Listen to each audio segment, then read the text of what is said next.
Thank you, Tom. Oh, my goodness. They can hear me from San Francisco. Yeah, we're all awake now. All right.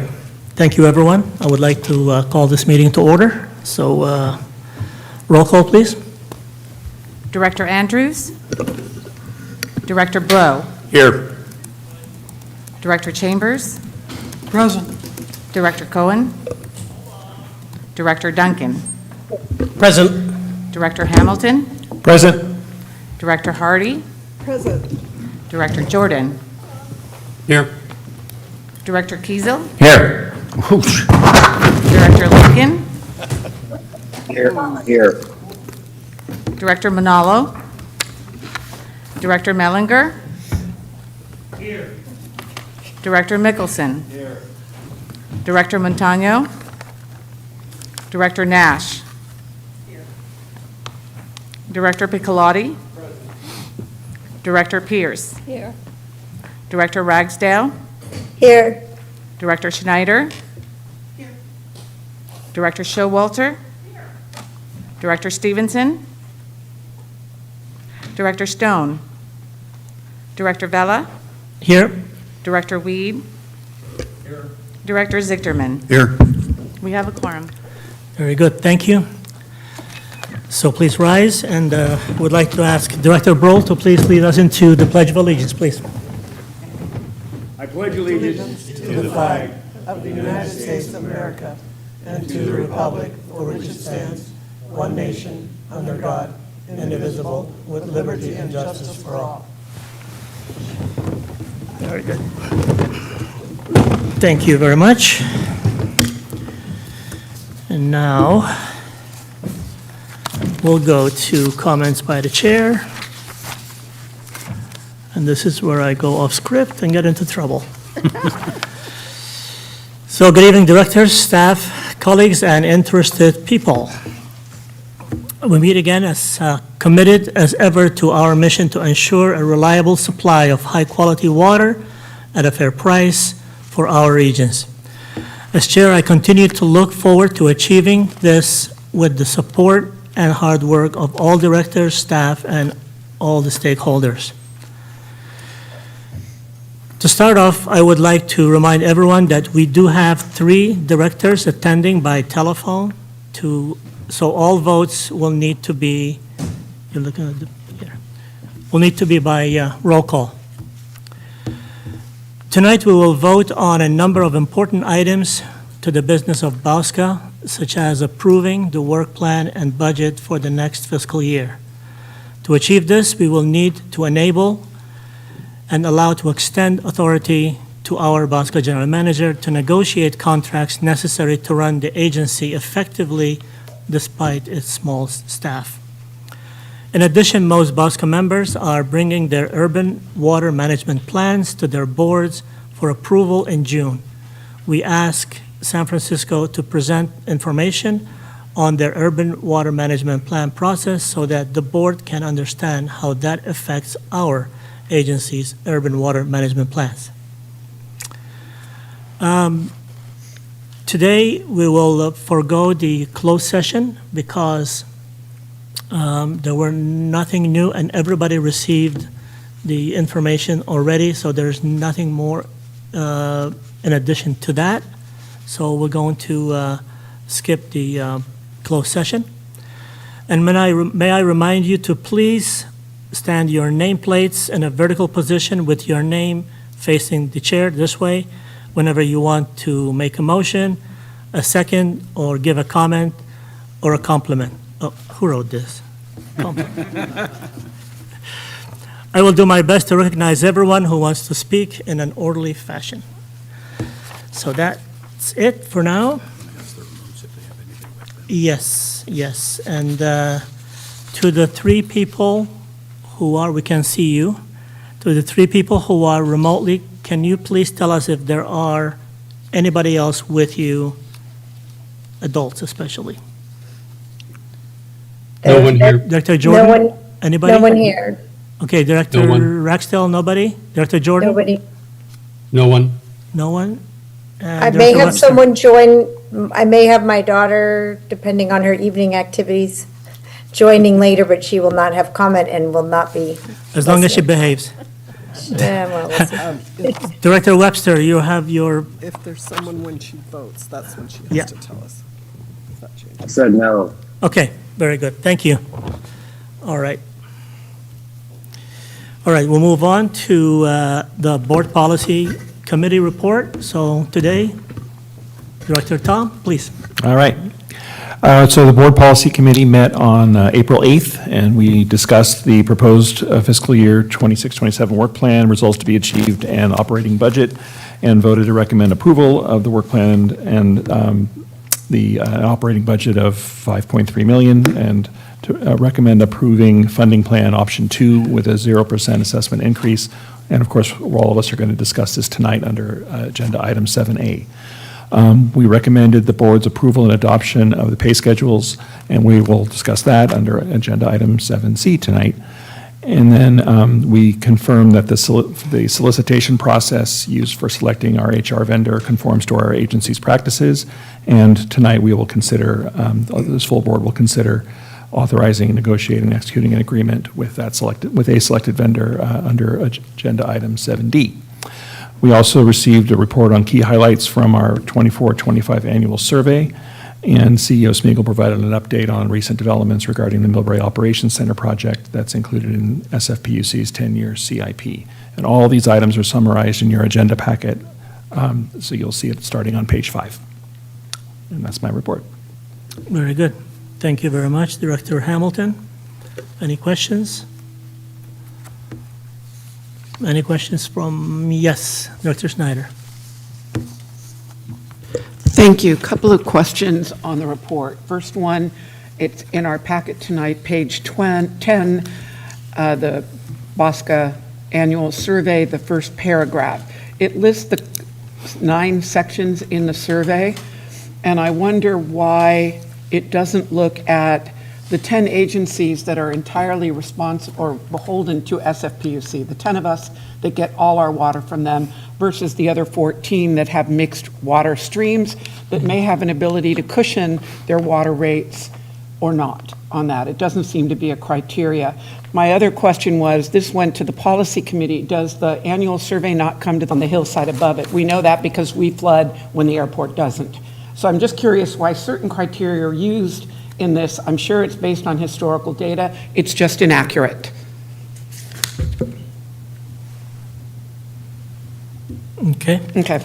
Other comments other than not being able to listen but not being able to comment. So the only way someone who has an agenda item on there has to be in person, and I certainly hope that we get to having a full hybrid meeting system so that board members who aren't on the policy committee, and especially when their community is on the agenda, have an opportunity to participate. Thank you. Very good. Thank you very much. Any other questions, anybody? Okay. Yes. Director Piccolotti.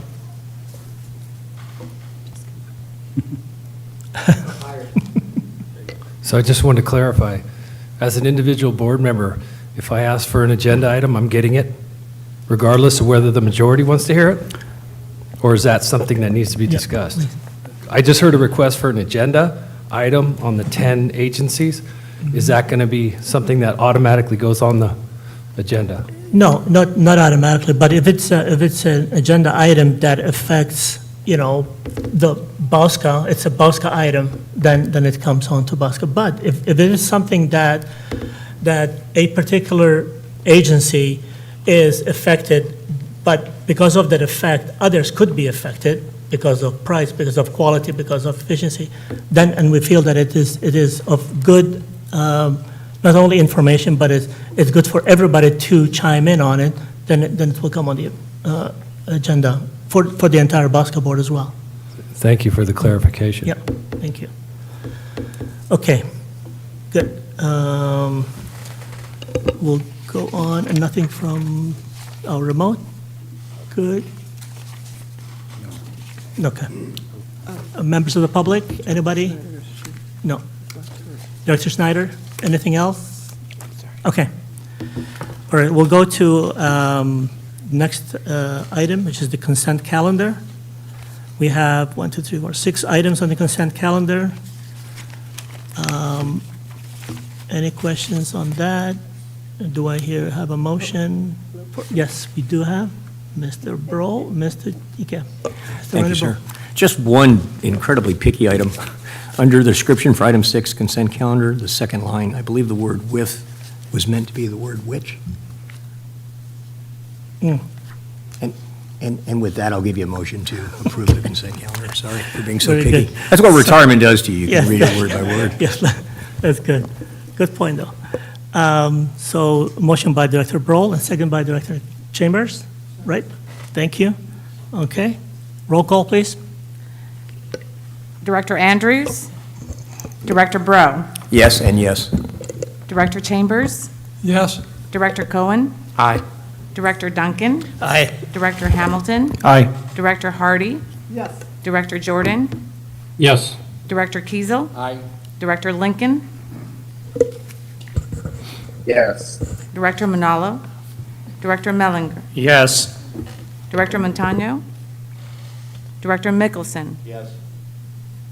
Director Nash, Yes. Director Piccolotti, Director Pierce, Yes. Director Ragsdale, Yes. Director Schneider, Yes. Director Showalter, Director Peterson, Director Greer, Stone, Director Stone, Yeah. I'm sorry, No worries. Yes. Director Vella, Yes. Director Weed, Director Zichterman. Aye. Thank you.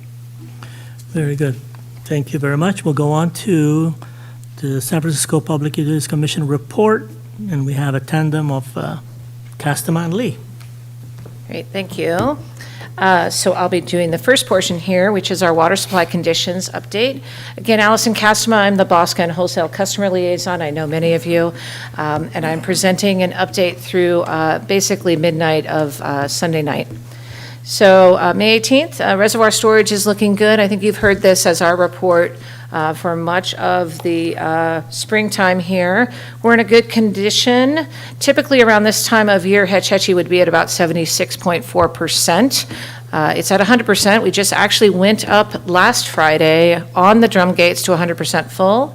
That was the final motion. They typically manage that by July 1, depending on snowpack and what we're expecting to come in.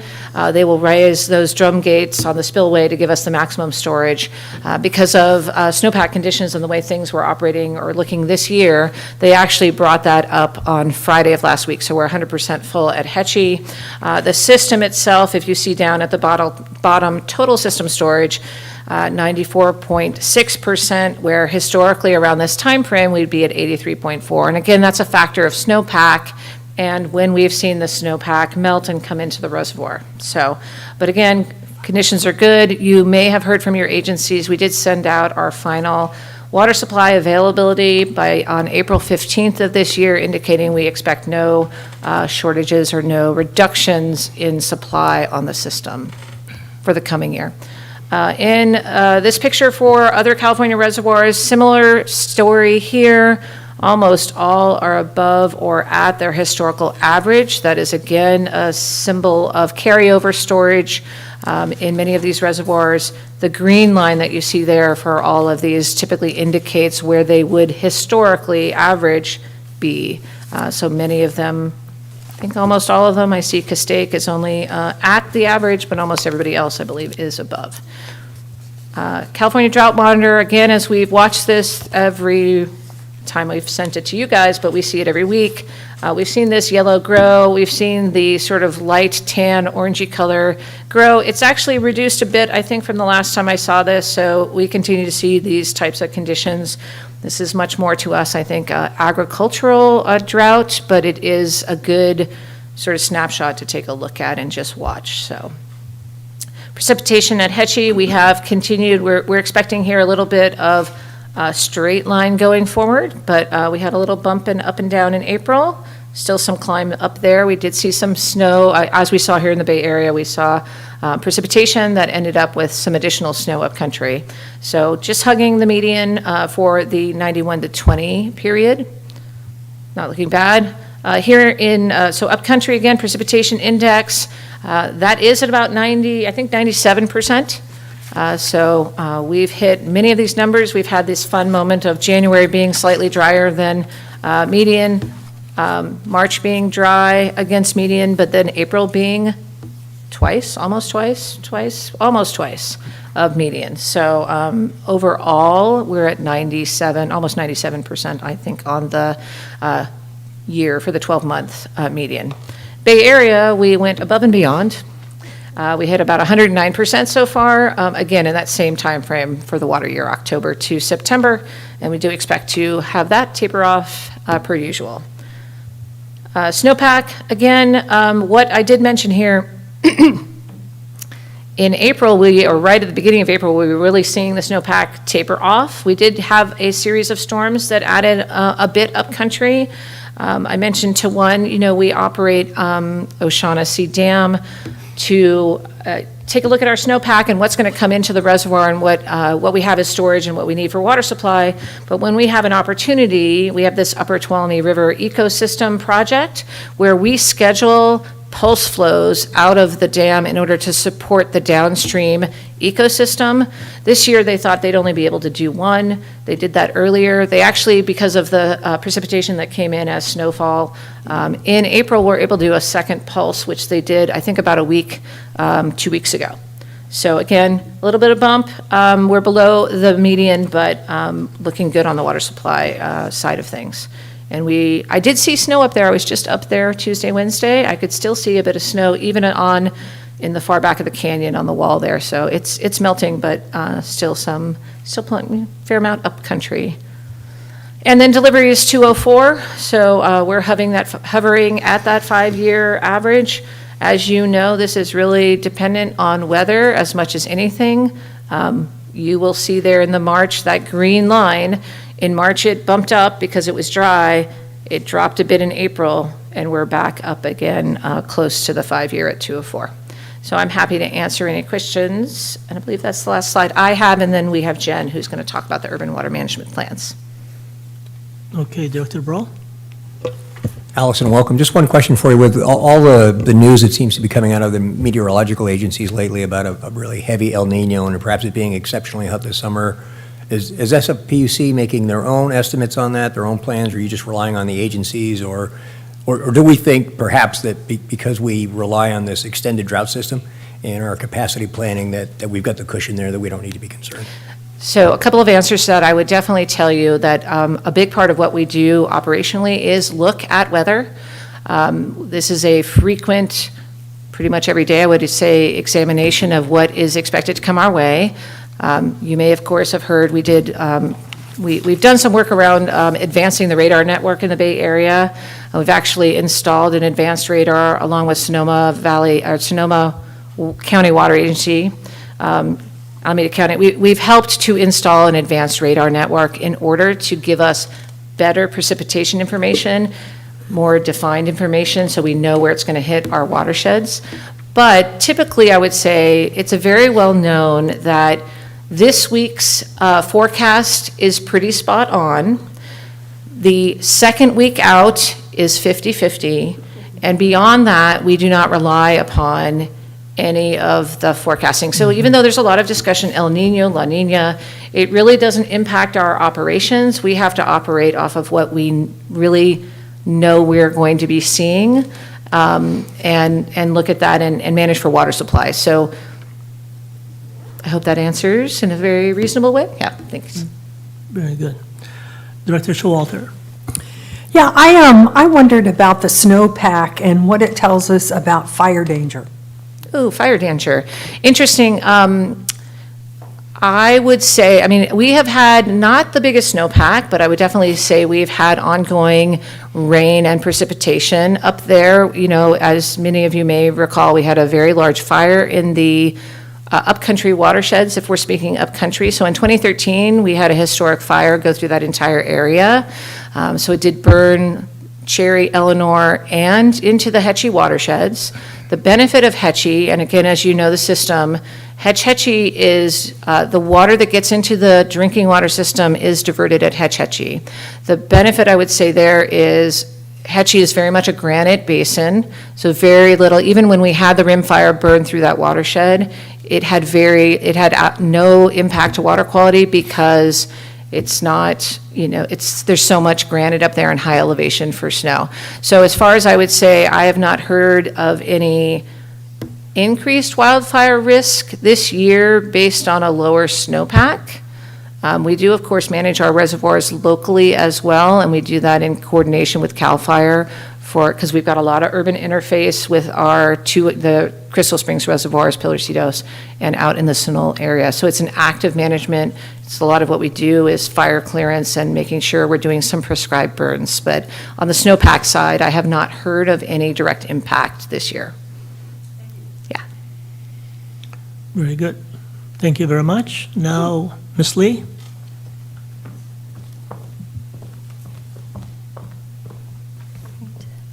Hello, good evening, everyone. My name is Jennifer Lee, and I work in the Water Resources Division within the SFPUC.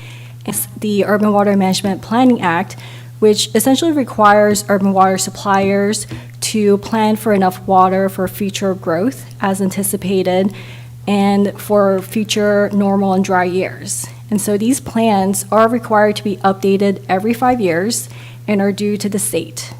And since it was initially adopted, there have been amendments to this act over the years to reflect new statewide priorities shown here. So essentially, the purpose of an urban water management plan, thinking back of why it was created, is to have water suppliers demonstrate that they can reliably meet future demands associated with anticipated growth as projected by the local land use authority. And so for San Francisco, that authority is with our San Francisco Planning Department. The Urban Water Management Plan is not a rate-setting document. It does not dictate SFPUC's water, power, or sewer rates. Those are under a separate process. But what is in the Urban Water Management Plan are these components listed here. And so water demand analysis, as highlighted, is one of many components that are in our plans, but it's highlighted here because that's where I'll be focusing my presentation mostly on, but it's definitely part of multiple components. And lastly, the consequence for not submitting an urban water management plan are that urban water suppliers become ineligible for many state grants and loans. So here's what's new for San Francisco's urban water management plans. So as mentioned previously, the planning department for San Francisco is our local land use authority. And so to comply with state code, we use the housing and employment projections from our planning department as the basis for demand projections in the body of our plan. Now, in addition to that, we also conducted a sensitivity analysis to understand the key inputs driving changes in demand and coordinated with BAWSCA under 2025 Demand Study Update. And as a result, the 2025 plan now introduces 2 additional demand scenarios to show a range of potential retail demands that will be considered for future water supply planning. So for this slide, I'm going to take a moment here and explain some of the things that we're seeing. So in the dark black lines, you'll see historic retail demands. And so when I say retail demands, these are demands from our retail customers. So customers that are located in San Francisco, residential, non-residential uses, as well as our suburban retail customers, which are a patchwork of customers located outside of San Francisco that are typically located adjacent to our transmission lines. And so we are the direct water provider, as well as water losses. And so in the gray bars, you can see years where we were in a drought and demand has decreased during those years. And after a drought has ended, our demands have slowly rebounded, but not to pre-drought levels. And if you look closely, it typically takes a year or two once the drought has started before we see demands go down.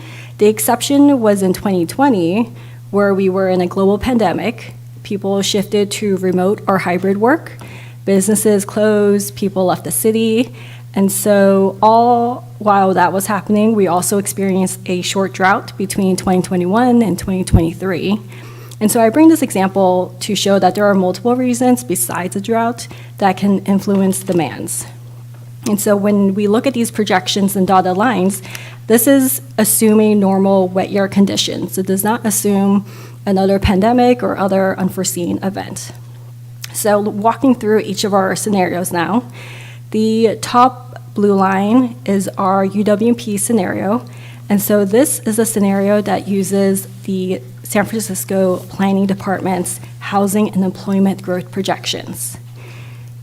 The middle green line is the historical growth scenario, and that's using historic population and job estimates from the state. And the bottom purple line, which is showing declining demands, is our Department of Finance and Moody's scenario, and that's using Department of Finance's population projections and Moody's employment projections.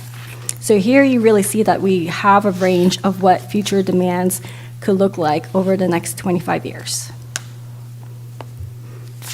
And so some of the ways that we will be using these additional demand scenarios now that we have them are a couple. So first, we will use them for implementation of the Bay Delta Plan Amendment or Tuolumne River Healthy Rivers and Landscapes Program. And secondly, water supply planning for the Alternative Water Supply Program. Now, the demands that are reflected in the Urban Water Management Plan were developed using an econometric model that projects water demands for each customer class, specifically single-family, multifamily, commercial, and industrial. And this model was used to develop the 3 additional demand scenarios for retail customers in SFPUC's UWP. Individual water use is expected to decrease, or per capita water use is expected to decrease in our projections. So if we take the individual water use and combine it with housing and employment growth, that's how we get total demands. And essentially, per capita usage or per household usage is what the SFPUC has control over. We have active conservation programs, on-site water reuse programs, and so we're able to get our per capita usage to be very low. What we don't have control over and what we don't have jurisdiction over is the land use part. So how much housing or employment is going to grow, which is why when we have these alternative demand scenarios, they're looking at what demands would be if we assume different assumptions for growth. SFPUC does not project wholesale customer demands. BAWSCA coordinates regional water system purchases or purchase projections and provides them to us for inclusion in our urban water management plan. And so here's how our retail and wholesale customer demands under the regional water system is looking like for the next 25 years. So currently we use about 192 million gallons per day, and we are expecting to use about 215 million gallons per day by 2050, which is about a 12% increase. As I mentioned, these are demands on the regional water system, so this does not include any local supply usage, such as groundwater or recycled water, that each of the wholesale or retail customers may be using on top of this. So another required component of the water code are that urban water management plans need to conduct a 5-year drought risk assessment, which compares projected supplies and demands during a 5-year drought. And so this is a hypothetical 5-year drought that could begin in 2030, 2035, 2040, and so on. Previously, the state required water suppliers to evaluate a 3-year multiple dry year period. And so this is to show that over time, state drought requirements have been getting longer. And so one of the biggest uncertainties to our supplies is the Bay Delta Plan Amendment, where in one scenario, if we assume no implementation, then there would be no anticipated shortages under the regional water system during the UWP's 5-year drought period. However, with implementation of the Bay Delta Plan Amendment, the SFPUC anticipates up to a 43% reduction in supplies during that 5-year drought period. The SFPUC does have a plan on how to address water shortages, whether it's due to a drought, due to an emergency, or some other reason.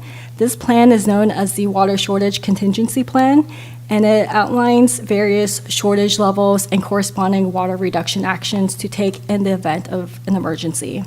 So the demand reduction actions shown here are things that the SFPUC may implement, and demand reductions begin with voluntary cutbacks before mandatory reductions if they're deemed necessary.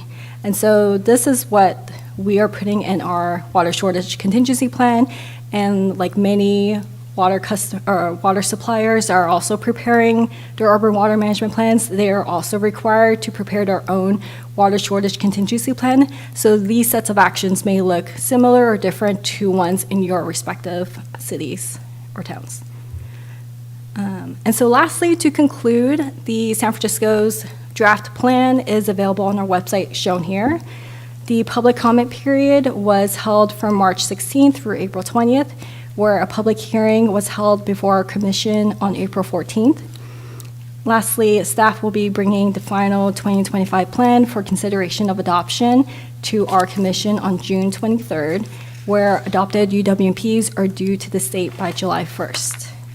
With that, that concludes my presentation. I'd be happy to take any questions. Thank you.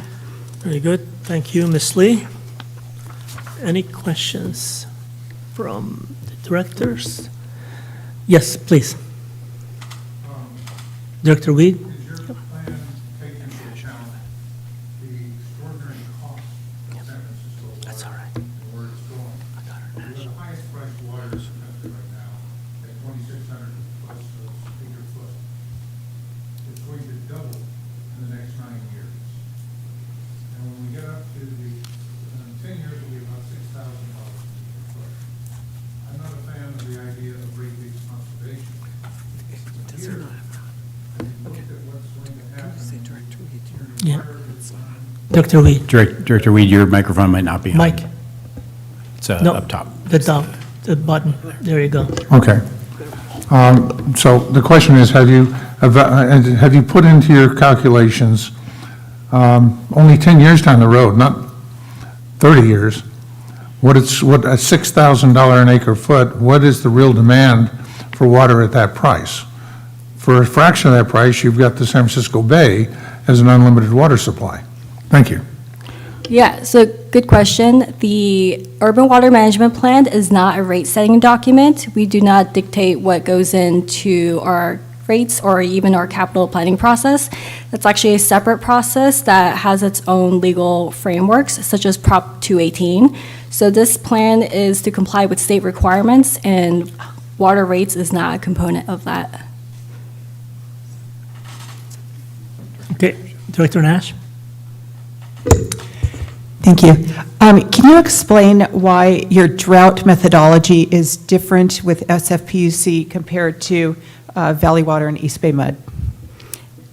And, sorry, what, the methodology? The methodology, my understanding is that the Valley Water and East Bay Mud have much lower, come up with a much lower demand from the drought. They have a very different looking drought. And I'm wondering how SFPUC came up with that methodology. Yeah, do you want to take a, or do you want? So just a clarification, are you referring into their urban water management plan or just more generally? More generally. Okay. One of the things to consider about East Bay Mud and Valley Water, they have access to other sources of water. Again, the Hetchy system is 85% from Hetch Hetchy Reservoir, Tuolumne River. The other 15% comes from our local reservoir. We have no contract with the State Water Project or the Central Valley Project. We have no access to other sources. So East Bay Mud has the Freeport Project, which pulls off of the Sacramento. So that part of their drought plan is to be basically pulling off an additional source that they do not typically draw from. And Valley Water is a state water project contractor. So they have other access. That's one piece of this. And if we need any additional information, we might need to come back. Aren't the drought needs drastically different with what the drought, the amount of water that is needed per capita for East Bay Mud and Valley Water versus what SFPUC is So I would Forecasting, say. so nothing to do with extra water. The per capita. So I would tell you from my experience, if you don't know, I was at East Bay Mud for a period of 2 to 3 years, from 2016 until approximately 18, 19. So my recollection from being at East Bay Mud is East Bay Mud serves 22 cities and 2 counties. They are a direct retail provider. They have a large portion that's out in the sort of Contra Costa, the Walnut Creek, San Ramon. So I do believe they have a higher per capita. I am going from memory, so please forgive me if I misstate that. They have a diverse population as well, so they're going to have some dense areas. But like for example, San Francisco's retail demand is, San Francisco's very built out. We are building up, not individual properties. And Valley Water, so I would say that I do believe it's my expectation. I think Valley Water also has a different GCPD, so they would see a higher, Jen, do you remember any numbers for East Bay Mud? No, I don't. So that is my understanding, is they have higher residential GCPDs on average for their entire service area. But we'd have to look at the exact numbers, so. Makes sense? Higher demand. I have another question, but I don't know how to ask it, so No I will problem. hold on and see if I can formulate it. Thank you. Sure. All right, thank you. Director Stone. Thank you, Chair. Following up on Director Weed's question, I understand that the urban water management plan doesn't go into rate planning, but rates are going to impact quantity demanded, and with significant rate increases over the next 10 years, I would imagine certainly that's going to impact demand. And so I think that question wasn't quite answered, or at least just kind of following up, maybe that, how do those increases in rates how is that built into the demand studies? Yeah, so maybe I can go back a few slides to kind of show that. Okay, so here I show the projections for the 3 scenarios I talked about. So what I didn't mention is that SFPUC Financial Services team, they have their own water sales projections and water demand projections. And that line would fall, including water loss, would fall right in between the green and purple lines. And so they have their own projections that are conservatively lower than what the UWP scenario shows. And so when they do their rate study, that's based off of the projections that they conduct. Okay, thank you. And it's hard to distinguish the colors from here. The purple is the bottom or the top? The bottom.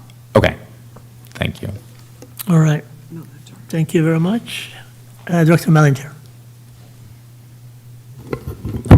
Thank you very much.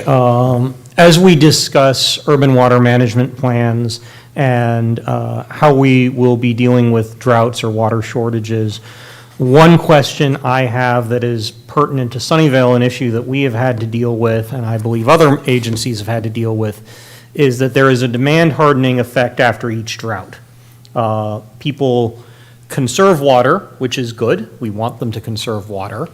However, once they begin conserving water, once they install that new low-flow toilet, that new low-flow water heater, not water heater, shower, that new Xeriscape landscaping, their demand doesn't come back afterward, right?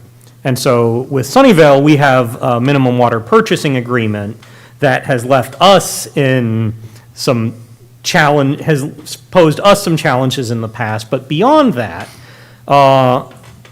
there is the concern that any kind of overinvestment in capital will lead to, essentially you will have lower amounts of water being sold, and therefore rates will have to increase to make up the cost of the fixed capital costs, which then actually reduces demand further. How do we avoid a scenario like that?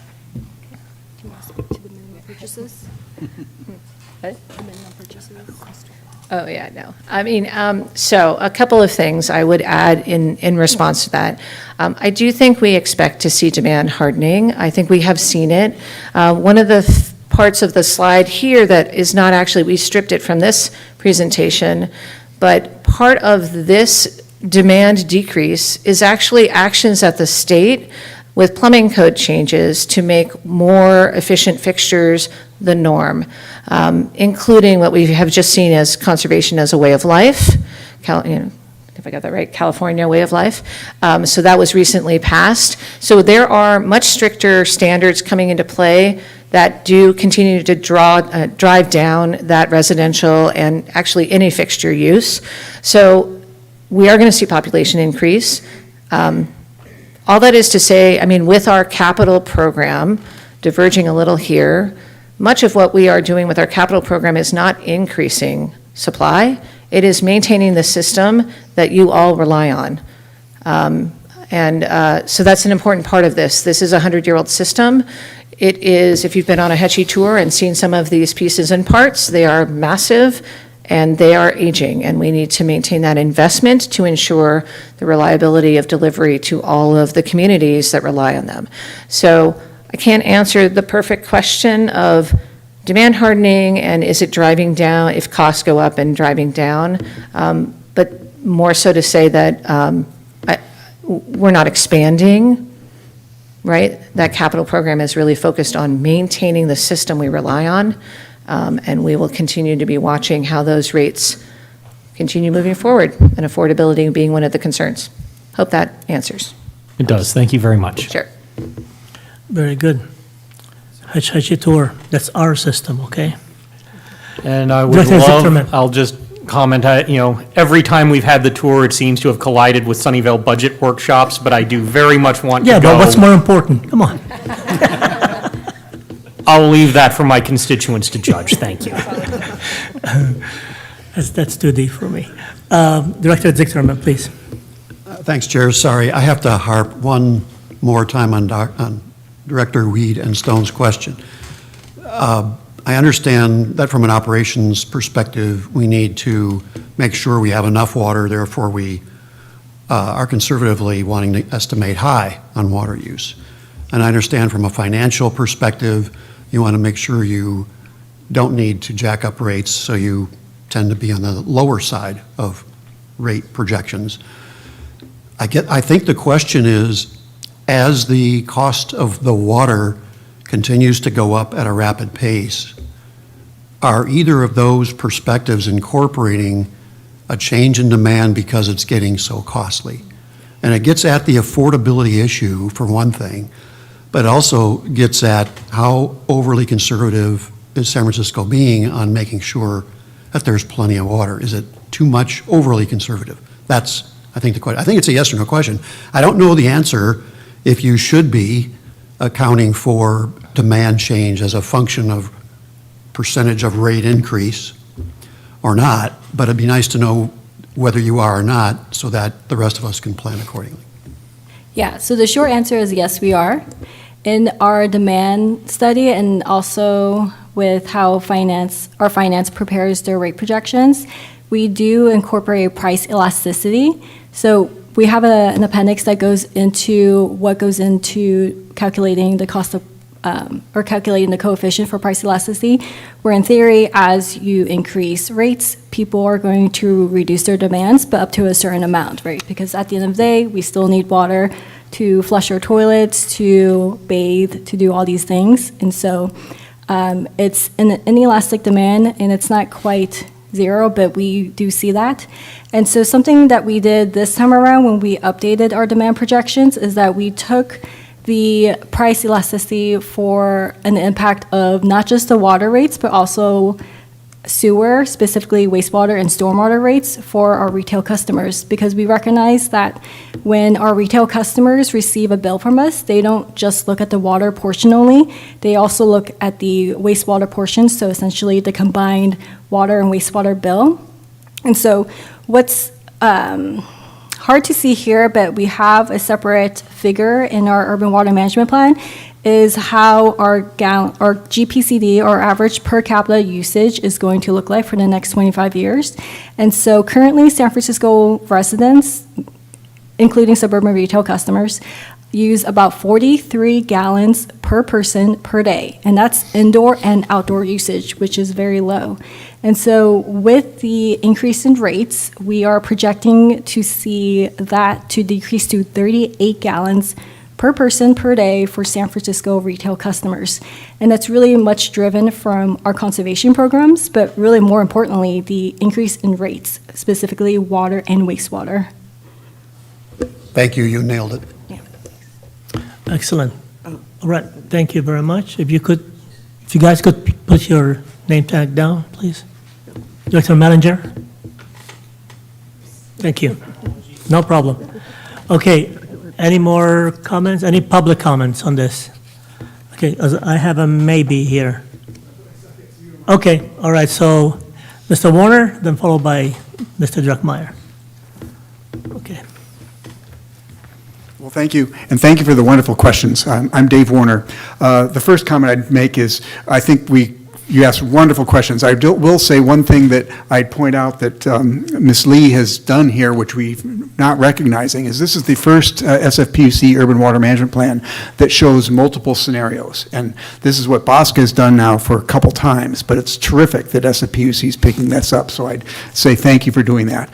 But the second issue I want to bring up is there was a memo that went out to all of you, at least all the agencies who require SFPUC water, maybe exclusive, that said for rationing practice that in year 2, with the Bay Delta plan in place, you'll have rationing starting at 42% is what that memo said. And then by year 5, that rationing goes up to 47%. As Director Stone knows, Palo Alto had quite a controversy over this because what drives that 42% and 47% is the SFPUC's design drought, which is an 8.5-year drought that their own long-term vulnerability analysis says is somewhere between a once in an 8,000-year event and a once in a 70,000-year event. But the SFPUC, despite Director Stone's request, has never done a formal risk analysis. If it had, and they changed it to a more normal kind of drought model, perhaps Valley Water or East Bay Mud, you'd find that your rationing percentage would be much lower. And I guess the concern is, if I'm a layperson, I'm going to look at this and say 42% rationing in year 2 of a drought. Well, why aren't we investing in alternative water supplies now? And of course, we know the answer to that. That's very unlikely we would ever need to do that. But to the average reader, it says, hey, we need to start building alternative water supplies. And then secondly, how are we going to do all this additional housing if we don't have any water? So I would strongly ask that you guys continue to press the SFPUC to revise or at least analyze its design drought model. Thank you. Thank you. Thank you. Peter Druckmeyer. Good evening, Peter Druckmeyer, Policy Director for Yosemite Rivers Alliance. Great questions, great discussion so far. Thank you all. Those of you who were here 5 years ago might remember there was a pretty big debate over the original numbers provided by the SFPUC for the urban water management plans related to water supply availability.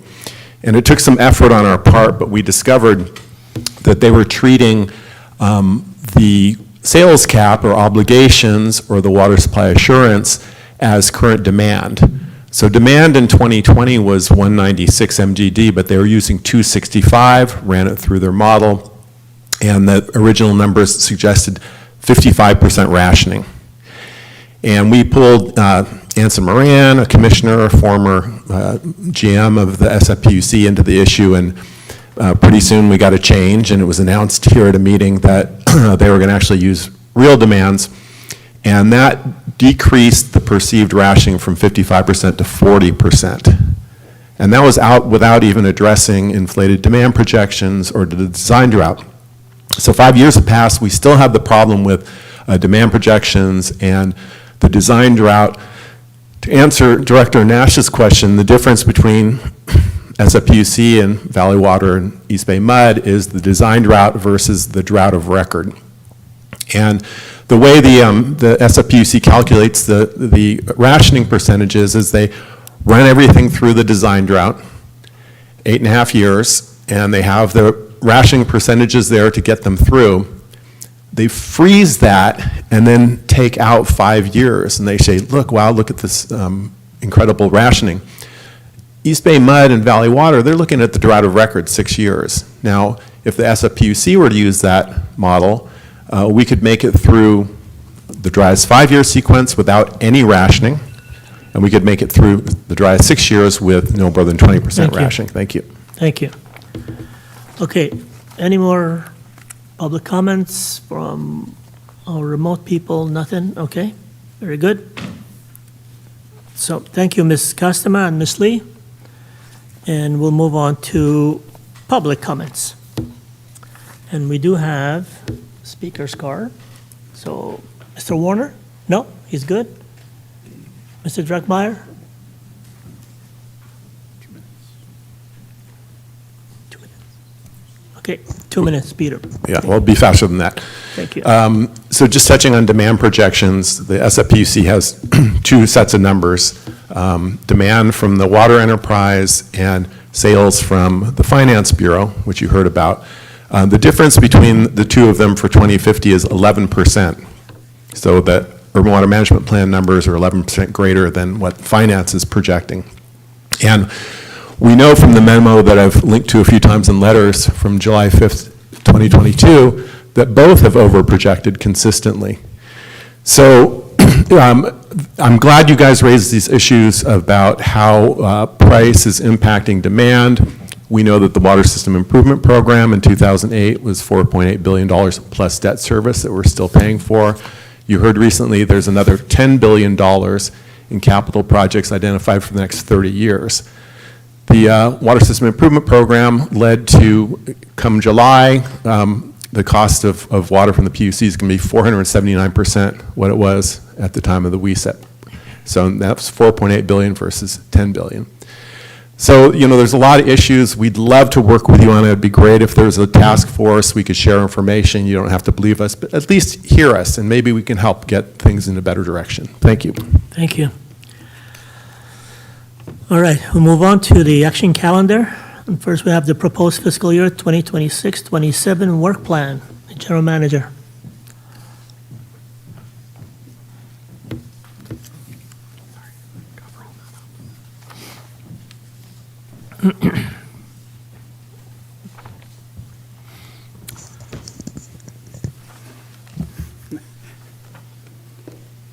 Oh, okay. I'm okay.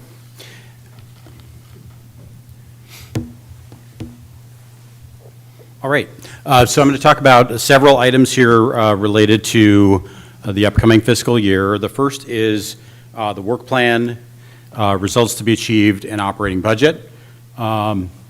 So we have discussed this first at the BPC in February, and then here at the board meeting in March, and then at the BPC again in April, and now again here in May. We have not made any changes, so you won't see any changes from what you saw at the last board meeting. And what we will be doing, if you accept, of course, what we plan to do is all of the things that we would normally be doing, which is continuing our role in managing the water supply agreement, overseeing the WISIP and the 10-year CIP, and the asset management program of San Francisco, administering the bonds, monitoring the alternative water supply planning, participating in Bay Delta and FERC proceedings, and 2 kind of new things. Conservation is another ongoing item. So I want to mention a few new things. So in that role of managing the water supply agreement, there's an item that I talked about in March, which is looking into the role of San Francisco's debt in setting rates and just having a better understanding of that and coming back with a report at the end of the fiscal year about how we see that going and whether we can recommend any changes. And then one big aspect of this upcoming year will be the start of negotiations toward 2028 water supply agreement amendments, and that's actually already begun. We're working with San Francisco on that preliminarily at this point. And then the other new item is that we will be completing our Strategy 2050 project. Last year we would have said that we are continuing that project. We will be completing that project and then For your consideration in the following fiscal year, we will be spending some time identifying specific implementation work efforts coming out of that strategy project. So that is, in a sense, that's in a one-pager, what the staff plans to do for the upcoming fiscal year. The budget, the operating budget is $5.34 million. That is lower than the prior year budget, and the reason that it's lower has to do with the fact that we're no longer doing the demand study. So the demand study was a significant, or a relatively higher part of the budget last year, and that won't be done again this year. That's done every 5 years. It includes the budget allowance for 5% adjustment to salaries, both for COLA and merit-based increases. And that annual budget is equivalent to $2.83 per resident of the service area, and that's 14 cents lower than the prior year in terms of the total budget. We can see how that's allocated, mostly toward reliable supply efforts as well as fair price efforts, operations and quality you can see there as well. So considerations for you in setting the assessment for the upcoming year. Our primary source of funding are the assessments on the member agencies, and that's established in our enabling legislation. We historically use 4 principles when considering how to fund that. So we want to budget sufficient resources to achieve the work plan results. We want to spend only what is needed to achieve those results, and apply incremental and prudent increases in assessments as necessary, while also maintaining a prudent general reserve balance. And the good news is that we have a nice general reserve balance right now. That's about 25% of our operating budget, and that's well within our guidelines of 20 to 35%. You'll recall last year, for those of you who were here last year, we raised the assessments by 2.3%. So we took this to the Board Policy Committee meeting, as Director Hamilton noted, and they deliberated and discussed and are recommending to the board a 0% assessment increase. So our assessments would be the same as last year, and it would result in actually transferring to the general reserve. So we are collecting more money than is required for the budget by about $50,000. And so the recommendation was to leave the rates the same. And so then you can see the recommendation here, that the board approve the proposed fiscal year work plan and results to be achieved, and the operating budget with a funding plan option 2 with a 0% increase. Happy to take any questions, comments. Turn over to the chair. Okay, any questions of the general manager? Dr. Snyder? Thank you. I had a couple of questions when I was reading the staff report. On the first page, down at the bottom, first bullet point, it says overseeing the 10-year capital improvement plan.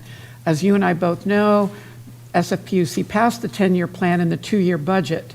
Not included in that, and therefore not included in the 7% rate increase we're seeing now and the 7% they projected for next year, without knowing what's happening in the economy. What are we doing to look at that 2-year budget and then the budget after that? And then just for everybody else, 7%, 7%, 3.4, 3.x, 3.x for the next 5 years. So we maintain a regular cadence of check-ins, quarterly check-ins, and review of San Francisco's material prior to the time that they make a presentation to the SFPUC on the updates to their capital plans. Tom Francis has the specifics of that if you had specific questions, but we do tend to work with them over the course of the year, even when the 2-year CIP has already been approved. So there'll be a mid-year or a mid-cycle update, most likely, at the 1-year mark, as well as quarterly updates. That BAWSCA has meetings with the staff of San Francisco to try to understand any changes that happen. Of course, as you know, we're also going to see in about a month and a half or so some more information about the Millbrae Operations Center project, a potential alternative coming from San Francisco. So that's among the things that we will continue to look at and evaluate. Correct, which into the board is roughly $428 million that has not been budgeted in anywhere. It's approved in the 10-year plan. It is not in the 2-year budget, correct? I'm going to have to turn that to Tom if you. We talked about this at the SFPUC hearing, so. Okay. just wanted to I don't know if confirm it's in year 3 or year 4 or something like that. Maybe Tom knows. So we can certainly get back to you if we don't have it. Well, BAWSCA approved it. BAWSCA got up there at those meetings and said, we support this activity over Millbrae's objections. So we just want to make sure that we're keeping an eye on that. That's $500 million. I understand that. I'm responding to your specific question about whether it's in the first 2 years. And I don't know the answer to that question, but I can look it up if Tom doesn't. Tom doesn't know it. You're not. Yes, the project was in the 2-year budget. If you recall, most recently, Director Schneider, there was a discussion by the SFPUC to slightly delay the project so they could do the alternative analysis, and I have not seen their most recent numbers, but it was part of their 2-year budget. The real big money, though, will be spent in year 3, as you've identified, because by year 3, that's when they would start construction. So there is money in the 10-year CIP. The big money would be spent in year 3, however, and through year 5. So Director Smeagol, you were sitting next to the second in command of SFPUC at that hearing, and I came up to the two of you asking if at that meeting they were actually approving the budget that had anything to do with Millbrae, and I was told, and it's in my handwritten notes and contemporaneous notes, that it was not included. So that is a concern, that it's already going forward over the objections and to the fiscal harm of my agency. So let me try to clarify. I think what our conversation was, have they approved the project? They have not approved the project. They have approved their overall budget. And the project itself is going to have to be approved by their commission later on after they do this analysis study and after they do their environmental review. And that would be either later this year or early next year, is my understanding. That was their initial schedule. But the project has not been approved. In the work plan, there is a later agenda item that talks about alternative water supplies, but it is my understanding that SFPUC has tabled that, given everything else that costs so much expensive, not just water, but for them sewer and other things. Where is BAWSCA at looking at water supplies? Under our previous director, I asked her because Millbrae has been trying to move forward on recycled water, but every time our general fund takes a hit, that puts that farther back and makes us less climate resilient. So there's a number of things going on here, and let me try to describe them in general enough terms. We have our strategy project, and you'll be hearing later this year from Nagin about the status update of that and projects and actions that are contemplated in that Strategy 2050 project. Right now, what the staff level folks are doing, the water management representatives from your organizations, are looking at the new project and actions on a regional level, as well as local projects and actions that have already been identified by your agencies.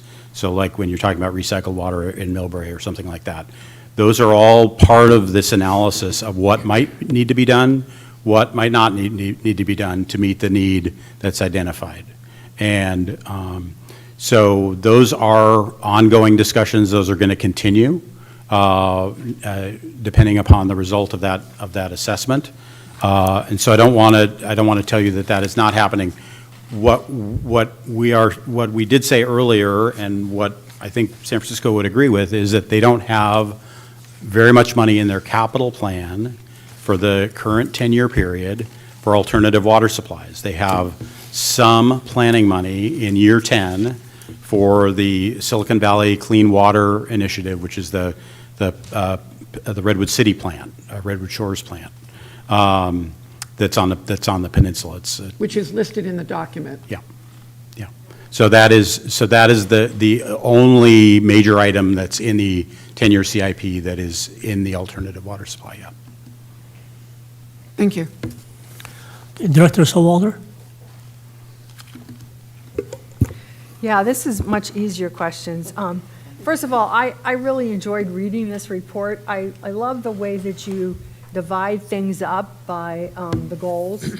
Thanks for doing that. And I wondered, and I'm also very, very fond of pie charts, so I like this pie chart thing. There's this tiny little slice that's high-quality water. And I would like to know kind of what are we doing for high-quality water? So that's a very good question. So obviously, you're aware that we have very high-quality water. Yes, indeed. And so we're coming from a good base there. There is a work plan element at the staff level where we have a water quality work group with your agencies that we run periodic meetings, and I'm not sure if they're quarterly or monthly, quarterly. And so that's what it primarily is identified there. There's a consultant that helps work with us on that, and that we make sure that there's really a forum for water quality issues throughout the BAWSCA communities. And so San Francisco participates in that, talk about any water quality changes that might be coming out. That's the primary cost center for that item. Okay, that sounds like a great thing to do. And so you also talk about things like new pollutants of interest, like PFAS or things like that? Absolutely, yes. Yeah, okay, Yes. all right, thank you very much. Okay, Dr. Brown. Thank you, Chair. CO Spiegel, thank you as always for your report. I just had one observation and one question. I'm looking at Table 1 for the work plan results, and under facility reliability, which is mostly monitoring the WESIP, which I think most of us know the WESIP came about because of the enabling legislation that created this board. So that's why we're tracking that so well. And also under item 4, take actions to protect members' water supply. It strikes me, my observation is that in there are 13 different work items, and the supermajority of them really are focused on creating direct or indirect input that will impact our future water prices, because we're monitoring the capital improvement plan so strongly. But the question I have for you is, and I may just not be seeing it, the other piece of the rates that we get is the operational cost. Is there a time when we review those 2-year budgets and that we can provide some input there to hit that other piece of the rate making? So that's a valid question. I will, I know you particularly have been on the board for a long time, but others less so. Our enabling legislation allows us to review and comment on cost allocations, but we do not have the power to review in any concrete way their overall cost structure. So that's just the way that we were set up. So we absolutely, and Christina spends almost all of her time working on cost allocations and making certain that past year cost allocations are correct. But as far as the overall level of cost, that's not something that we have a lot of insight into. I appreciate that comment, and I was aware of it. Thank you so much. I'm just wondering if maybe at some time in future, not to add to this work plan and not to add to Christina's workload, but perhaps at some point in time, it might be worth our effort to bring a consultant on board who can review their operational costs, and we can have our own input as to whether they're operating as efficiently as they need to be. At least have a look at it and have an opinion for a later date, sir. Thank you. Very good. Dr. Stahl. Thank you, Chair. Followed by Dr. Harden. Yeah, go ahead. And I want to be a big +1 on that last suggestion, so appreciate that.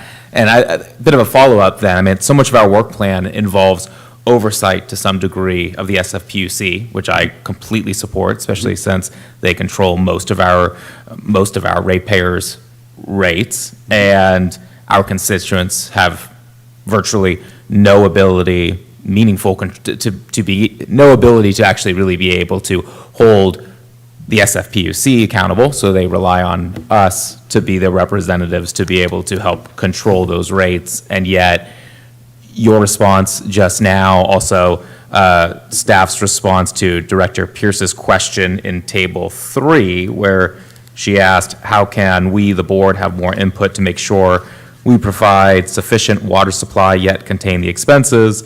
And the staff response, very similar to what you just said.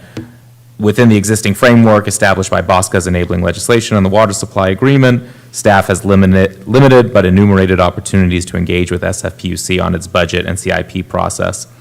So I guess my point is that within this plan, we'll oversee SFPUC's WSIP, 10-year CIP, regional water system, asset management program, emergency response. We're going to review SFPUC's proposed strategic asset management plan, monitor SFPUC's implementation of AWS, monitor their unfunded pension and OPEB liabilities.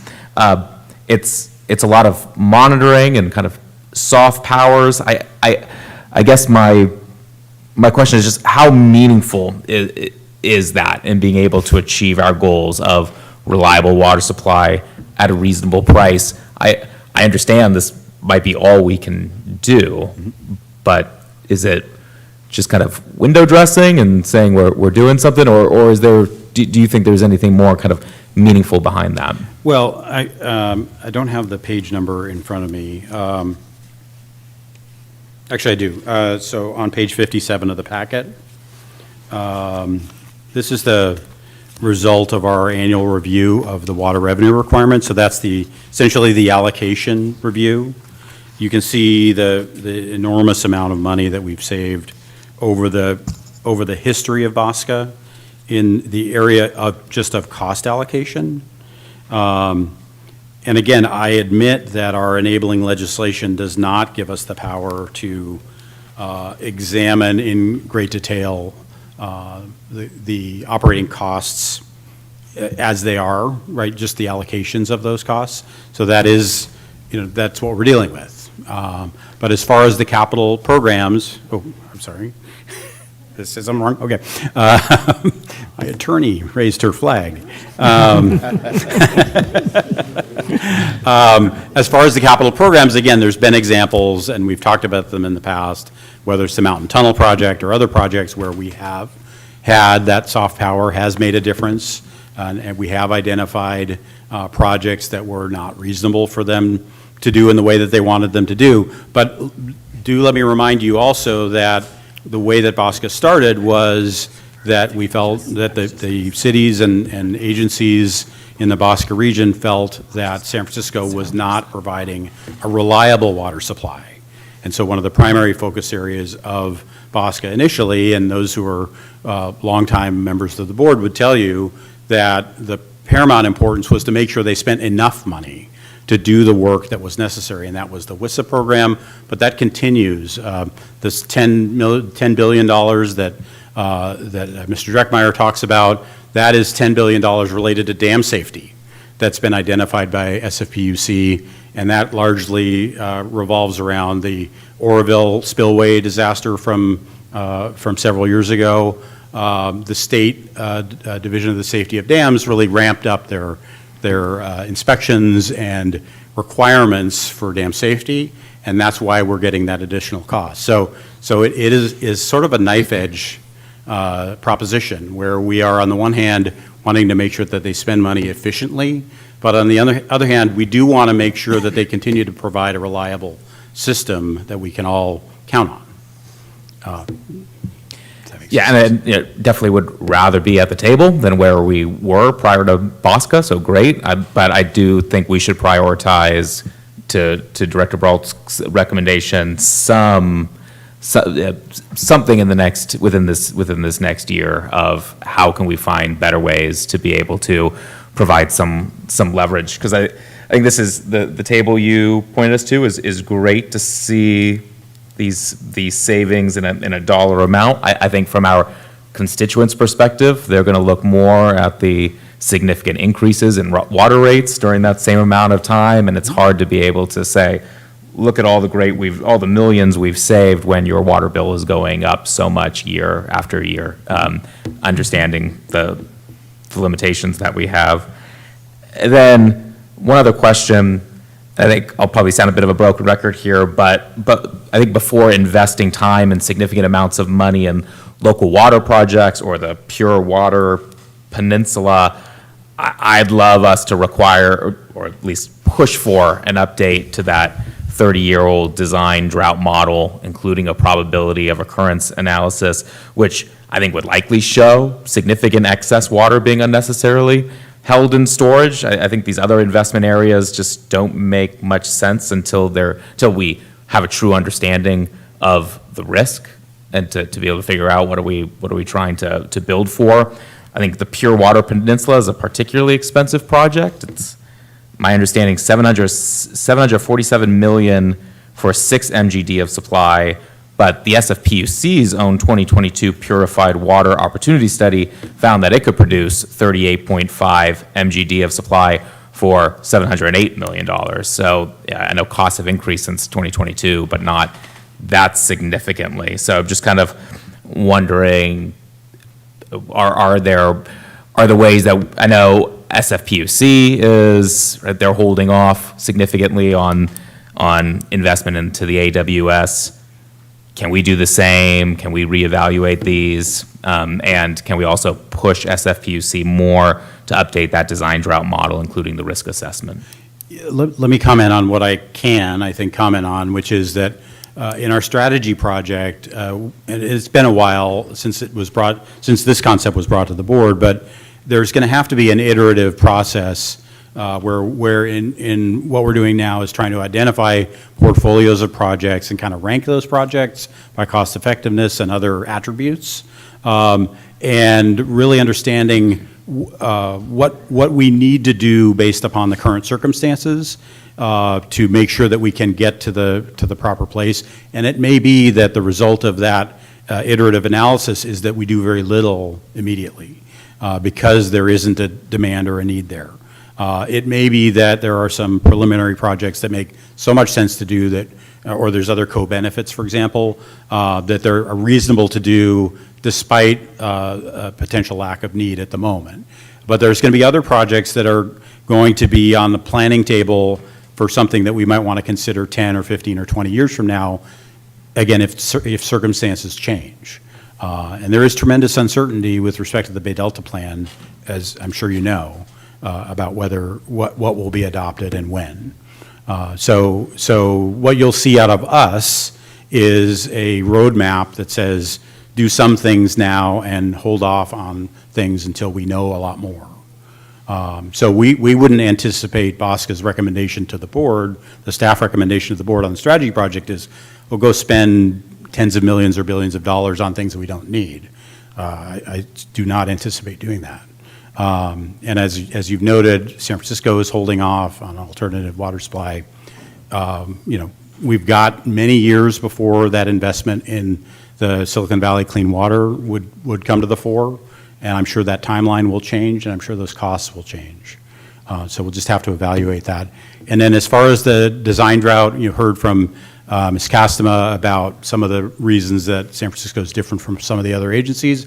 We will have to go to San Francisco and see if and when they are willing to look at that again. And is that something that will be done if it's not included in the work plan? Because I think everything you just said before about the analysis that's going to have to happen really seems to rely so much on that design drought. And if that design drought is not, I think there's a number of factors besides the design drought. No, I'm not saying it's the only one, but I think that is a factor. And I mean, I think they've been asked. I know, again, our public commenters come to all of our meetings. They come to all the San Francisco PUC meetings and ask the same thing about that same topic. So their commission's aware of that topic area, and they're going to have to decide to do that, whether they want to look at that or not. What BAWSCA's stance has always been is that we have benefited from reliability. We think that if they were to be changing it, they would have to undergo a very rigorous process to do that and make sure that that is a sound basis. They're not just changing it because of some public pressure to comply with what everybody else is doing. Because I think ultimately what everybody else is doing is getting closer and closer to what San Francisco's doing. So I appreciate the point of we got public commenters that comment here, comment at SFPUC. With all due respect to public commenters, though, a lot of agencies are not making significant decisions just based off of some public comments. I think having the weight of BAWSCA being the one trying to make that request formally would be really beneficial. So I guess that's what I'm trying to understand. Do you need direction from us to do that, or is that something that will happen kind of organically through your relationships with them? I would say,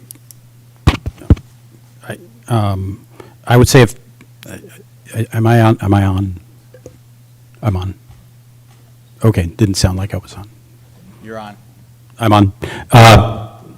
Yes, you are. For real. What I would say is that I think we work informally with them on these kinds of issues over time, and we have, we ask them about that as well. But if the board of BAWSCA were to want to make a request, the board of BAWSCA could tell us to make that request. But we're not.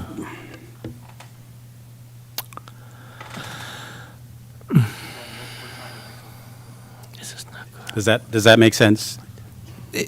Yes, just procedurally, then when is the right time to do that? Is that here for the work plan? Can you just give some guidance on the process? I'd have to, let me try to get back to you on that, Okay. on what that would look like. Great. Before we take the vote? No, I don't know if it's related to the work plan. So it's something that we could do or not do within the bounds of the work plan that we have today. Okay, thank you. You're essentially asking San Francisco to do something. Yeah, but I mean, so much of our work plan is these kind of soft powers of, right, kind of looking over them and the relationships that we have and you've built. So I think it would be helpful coming from their biggest customer of us making that request. If that's what the BAWSCA board wanted to do. Agreed. So, okay, then we can continue. I mean, well, we'll put that out there if anybody else wants to respond. I think that would be a helpful thing to do. Very good. Thank you very much. Are we going to have some legal words of wisdom? I saw What did I say wrong? I just wanted to bring things back to the history that CEO Smagel is correct that the formation of BAWSCA as a special district was coordinated with 1823, which absolutely did direct San Francisco to spend money to upgrade the regional water system and the upcountry system because it was deferred and delayed and was actually a challenge for reliability. But even before that, and some people in the room do remember this, the settlement agreement and original master water sales contract, which resulted from rate litigation initiated by the fair city of Palo Alto, gave all of you a supply assurance that is perpetual. And that is an incredibly valuable right, and it lives outside of any contract. But that is because their rate making was discriminatory at the time. And you had enough power to be able to demand not only a supply assurance, but also a certain cost allocation scheme to ensure that you paid on proportional annual use and you did not pay for anything you did not benefit from, which is very important when they have retail customers, they have power, they have wastewater, they have all these other demands at the SFPUC enterprise. We wanted to make sure that Christina and the people before Christina could get under the hood and ensure you're just paying for the water-related share of the costs. So there's a lot of history about the soft power, which I would argue is not quite that soft, but yes, we don't have oversight over the system, that's for sure. So, thank you. Very good. Okay, thank you very much. Dr. Snyder, go ahead. No, go ahead. Director Stone, I'm 100% with you on that. I would say under the work plan on page 42, item 10 says maintain community allies, contacts with environmental groups. There is room within that work plan. I've watched the environmental community watch the environmental community attend these meetings, and we listen like often we do at council meetings, and then we never bring their issues back up. So I would certainly like to see a look at this design drought, dive into it. When I was at the last SFPUC meeting, I've been to so many, but one of them, there were even some of their commissioners that seemed to have finally heard the presenters say, maybe we really do need to look at that really long design, especially when they're looking at their ratepayers and they're looking at all three systems that they provide. So I think that that's spot on. In terms of the history, and again, as I've said, I come from an activist background. If the rules aren't working, if the law isn't working, we make it work for us. We are 26 agencies. But I was looking at the 10 existing new water supply projects, mainly more using AI because we don't get it as a board member. And it talks about Sinol, and another example where BAWSCA pushed back on having to pay for that pretty amazing facility out there in Sinol, limiting us to only paying 15% of those costs. Sorry, Alameda, that left you to pick up more of those costs. But it does show that we can push back, but we can't have it at the staff level. We have to have the stuff coming to us at our level. For example, in Millbrae, when they were going to build an employee wellness center, well, SFPUC dropped it as soon as they got a little bit of pushback, but that was another cha-ching, $600,000 or more on that. So yeah, we need to bring it back, and it needs to be much more transparent. Thank you for that. All right, thank you very much. Director Hardy? Thank you. I will say, I wanted to go back to the recommendation and why that was. The work plan and the results achieved is what we want to see. And our operating budget, quite frankly, is quite modest for an agency. And I was thrilled, as part of the policy board, that we could look at a zero assessment increase because that's something we can control. And we cannot always control SFPUC. We can let them know how we feel. We can do a lot of things. But I think it does send a message if we're able to hold our increase at 0% this year and still present an appropriate budget. I think it does send a message. And I would like to see that go forward. So I'd like to make a motion for the staff recommendation that the board put forth. And I'd like to second that. Oh, okay. So no more comments? Okay, we do have a motion and a second? Chair, do you want to take public comment? Yes. Any public, yes, please. Mr., there we go. Yes, Mr. Warner, please. Thank you. I'll be quick. Two things. One is I think, to do alternative water supply analyses, you need to know what the risk is, and I think the design drought discussion here was terrific. The second thing I'd mention, I am a CFO. I asked the 10-year financials from the SFPUC, and it turns out, and I'm a little disappointed in this, and no criticism to the individuals here, but it turns out that in fiscal 2028, that's when our rates go up another 7%. Their budget is going up 7.4%, and a budget increasing in this economic environment 7.4% is a pretty big increase. And it turns out if they, instead of increasing their budget 7.4%, were to only increase their budget by 2% less, or 5.4%, then the 7% rate increase we're experiencing would only be 4%. So it seems like they can still grow their budget, just not by quite as much, and the rates we have to be can be quite a bit less. So that kind of analysis you shouldn't rely on me for, but it's out there, and we don't seem to have the visibility, and they don't give us the visibility. You had to ask for a detailed Excel model, but it's something I think we should be interested in. Thank you. All right, thank you. Mr. Druckmeyer? BAWSCA has budgeted $2.5 million for Strategy 2050, but I don't think it answers the questions that came up today about, what deficit is realistic for the BAWSCA agencies. You need to have a good sense of that before you start investing in really expensive alternative water supplies. You know, it was said earlier that the urban water management plans are not planning documents, but that's how it's used. The alternative water supply plan is based on the numbers in the urban water management plan.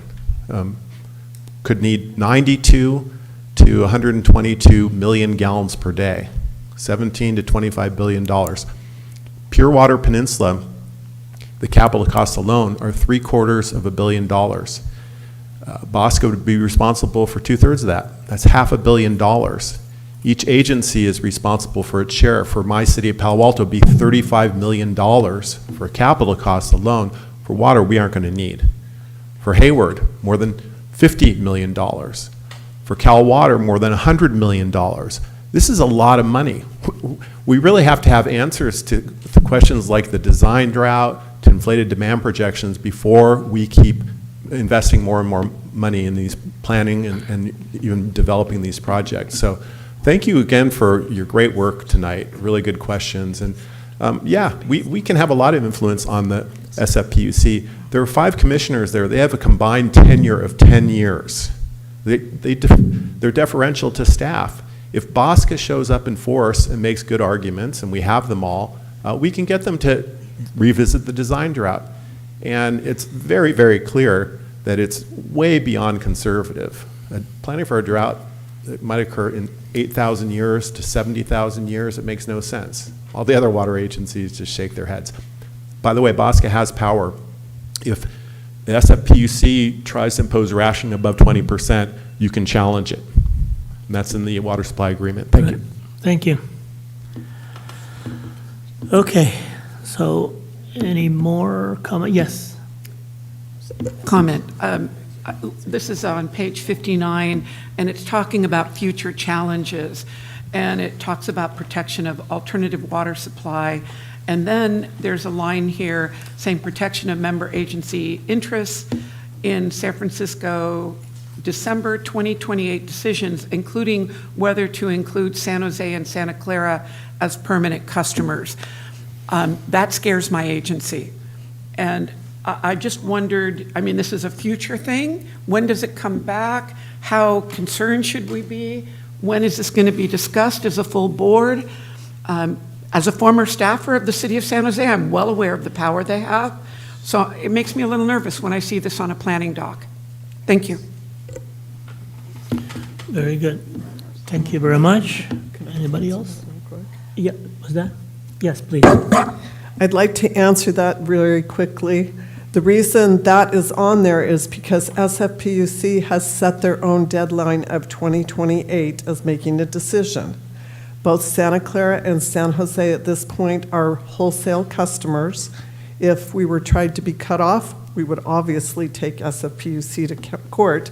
But during the last drought, we were cut back a higher percentage than any other member of BAWSCA. I will let you know that. There are some different plans in place that we have, I won't say kept under wraps, but they are in process.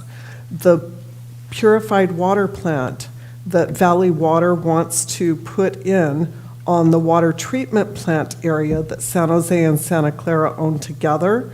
The idea is to have up to possibly 29 million gallons per day in purified water, not just reclaimed. Santa Clara is up to 20% of our total water usage in reclaimed water at this point. But this would be purified water. Part of that water that would come from that plant could be our leverage for Santa Clara and San Jose to be made part of BAWSCA, and that would be SFPUC's decision. And that is part of the discussion. So there are some alternatives that are in the works. But we cannot make a big deal about that because it is in the works and it is up to them to make that decision. But I will tell you, San Francisco is looking at alternative possibilities, knowing that their system right now is somewhat of a closed and individual system. I'm going to beg anyone that has not been on the tour, if you can possibly go in June on the 16th and 17th, to see in person the entire system, starting from down here in the Bay Area and working our way all the way up to the O'Shaughnessy Dam. It helps a tremendous amount to be able to see that, and you can ask a lot of questions while you are there, and SFPUC does do that tour, so there are a lot of things that can be answered that are a little bit more difficult in this setting. So I happen to know we have a little bit more space and could take you if you could go. So I will beg you to do that. But please know that there are a lot of things in play that cannot, and are maybe not, cannot be hashed out here. Thank you. Okay, very good. So we do have a motion and a second, so we'll go to roll call. Director Bro, Yes, for both agencies. Director Chambers, Yes. Director Cohen, Yes. Director Duncan, Yes. Director Hamilton, Aye. Director Hardy, Yes. Director Jordan, Yes. Director Kiesel, Aye. Director Lincoln, Director Manalo, Aye. Director Mellinger, Aye. Director Mickelson, Yes. Director Montano, Abstain. Director Nash, Yes? Director Piccolotti, Director Pierce, Aye. Director Ragsdale, Yes. Director Schneider, No. Director Showalter, Director Stevenson, Yes. Director Stone, Yes. Director Vella, Yes. Director Weed, Aye. Director Zichterman. Aye. The motion passes. Thank you.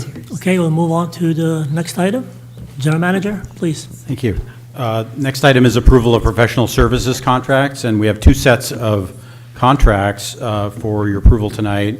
The first are contracts that your assessments pay for. These are necessary to the work of the agency. As you know, we have 9 employees. We supplement those, that limited staff with specialized consultants who have technical expertise in certain areas. These 8 are listed in a lot more detail, a lot more paper in your packet. These are the same contractors as we had last year in roughly the same amounts for authorization as last year. A couple of them are up a very small percentage, but generally they are flat from year to year. Point of personal privilege. May I request a 5-minute recess? Please, Manager? Director Miller. Yeah. The General Manager, would you stop for 5? Okay. Hard 5. Okay, let's go.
So the first set of contracts, as I mentioned, were for that your assessments are paying for.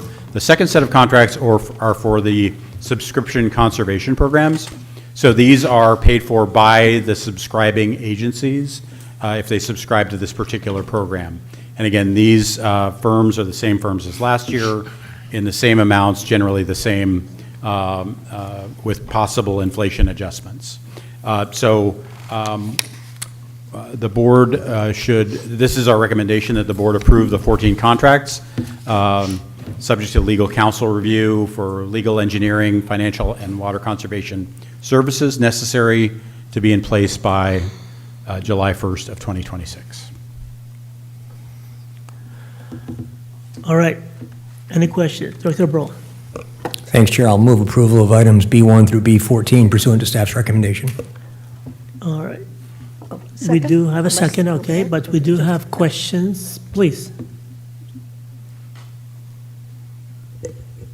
So I'm actually wondering, there is a proposal to use, or actually, I guess, continue using Richard Sykes, and it seems like he might be an appropriate person to just take a look at the scope of the capital improvement projects, given our tremendous focus on affordability and also some of the demand usage that is coming in.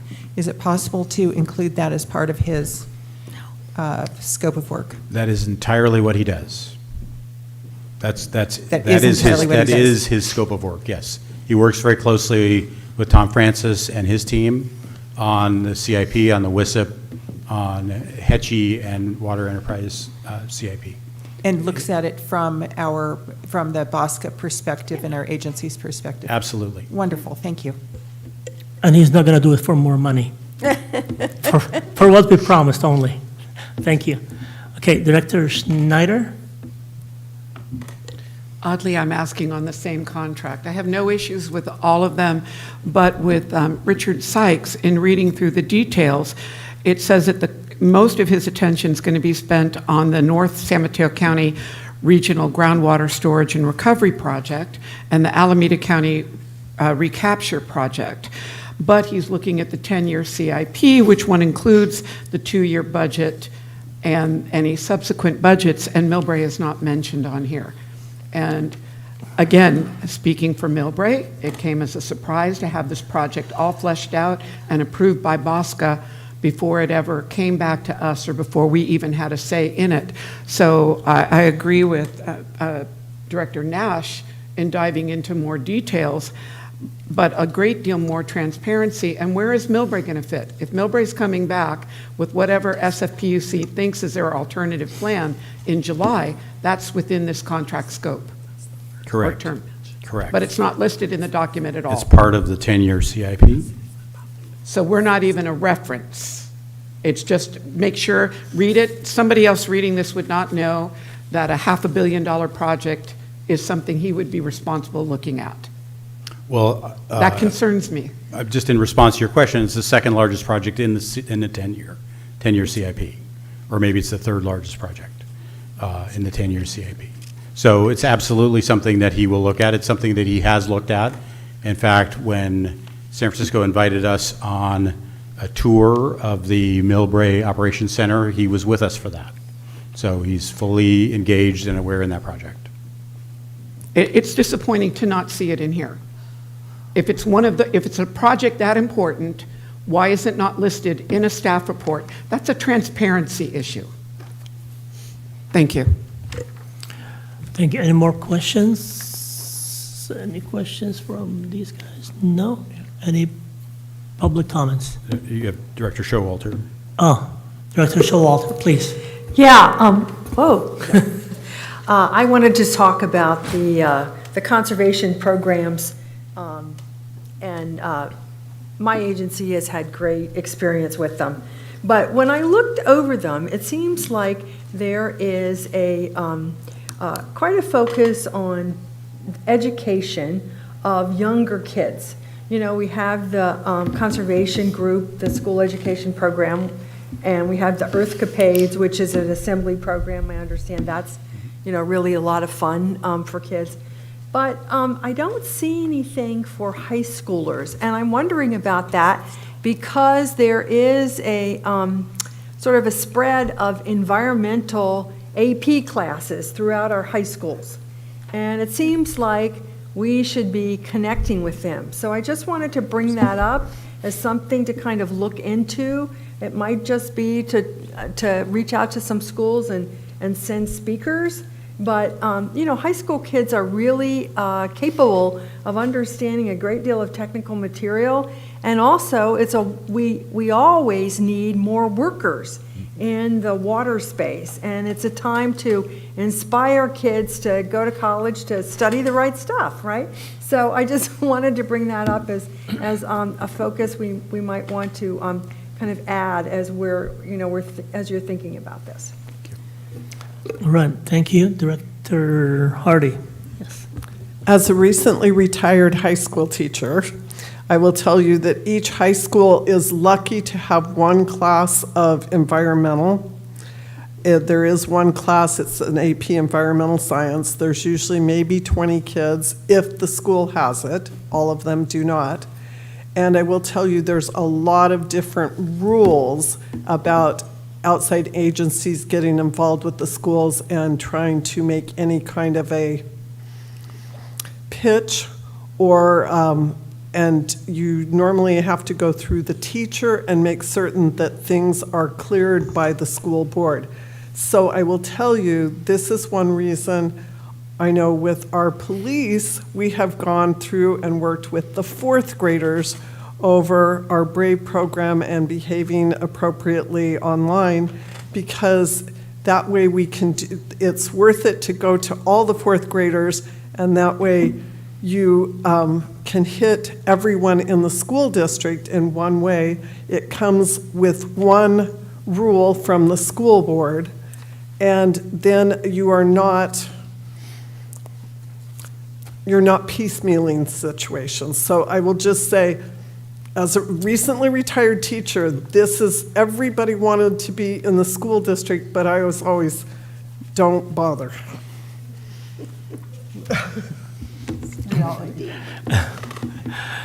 All right, spoken by a true teacher herself. Okay, any other comments? Any public comments? We're good. All right, good. So we do have a motion and a second, correct? Director Bro, you made this motion? All right, and we have a second. So roll call, please. Director Bro? Yes, for both agencies. Director Chambers? Yes. Director Cohen? Aye. Director Duncan? Yes. Director Hamilton? Aye. Director Hardy? Yes. Director Jordan? Yes. Director Kiesel? Aye. Director Manalo? Aye. Director Mellinger? Aye. Director Mickelson? Yes. Director Montano? Who'd she say? Aye. Director Nash? Yes. Director Piccolotti? Director Pierce? Aye. Director Ragsdale? Yes. Director Schneider? Yes. Director Showalter? Director Stevenson? Yes. Director Stone? Yes. Director Vella? Aye. Director Weed? Aye. Director Zichterman? Aye. Motion passes. Thank you. Okay, we'll move on to the approval and adoption of the BAWSCA pay schedule for fiscal year 2026-27. The General Manager. Great. I'll try to be brief with this. We are a participating agency in CalPERS, and they are persnickety. I don't know if that's a word on this page, but so we do need to establish that the board has approved the pay schedules. That's the high and low of each pay range for the upcoming fiscal year 26-27. We also, in the process of putting this together, discovered a small error in our 24-25 pay schedule for one position that we're adjusting here as well. This was brought before the Board Policy Committee as well. We're increasing the ranges by 3.104%, which is the CPI. I believe it's the CPIU for the Bay Area, to ensure that the pay schedules maintain pace with inflation. And happy to take any questions or comments on this. The recommendation is that the board approve and adopt the pay schedules for 26-27, and the corrected pay schedules for 24-25. Okay, and we all see in the report. Any question to the general manager on this topic?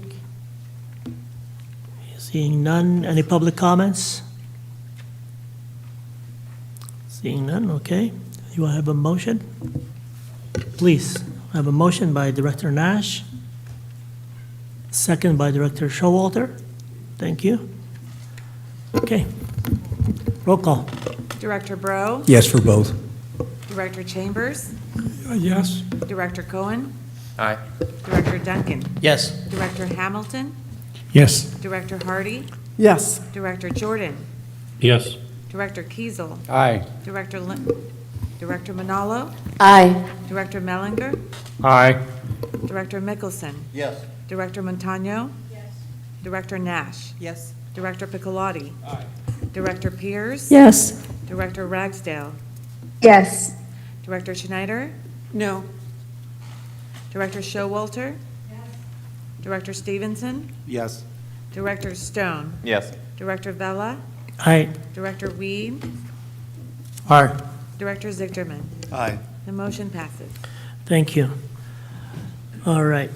Continue on with the general manager. The authorization of CEO general manager to negotiate and execute a professional service agreement with the human resources management service provider. Yes, so I'm really excited today. We've been working on this for quite some time. We ran an RFP process to select some assistance, outside assistance, for the HR process at BAWSCA. As we've talked about just a few minutes ago, we have 9 employees. One of them has acted as our HR representative, as well as office manager and bookkeeper and other sundry duties. We have felt for some time, and I believe this was considered under my predecessor's administration, that it would be appropriate to bring in some assistance for the office manager position, particularly there's certain areas where we get overwhelmed in that function and have to turn to Hanson Bridget. For example, when we had the transition of CEOs, there was a lot of work with CalPERS that could be accomplished more cost-effectively with an HR professional than by asking our outside counsel to do the work. So we went through this process. We have selected a firm that is called CPS HR. They're actually an agency, so it's a public agency. They are able to assist us in a variety of tasks. The one I will skip over here to the major task that we're going to ask them to do at first is to update our personnel handbook. That was last updated and approved by the board in 2012. So that needs to be updated with current laws and regulations and make sure that it is a reliable source of information for the staff. And then additional HR assistance as needed.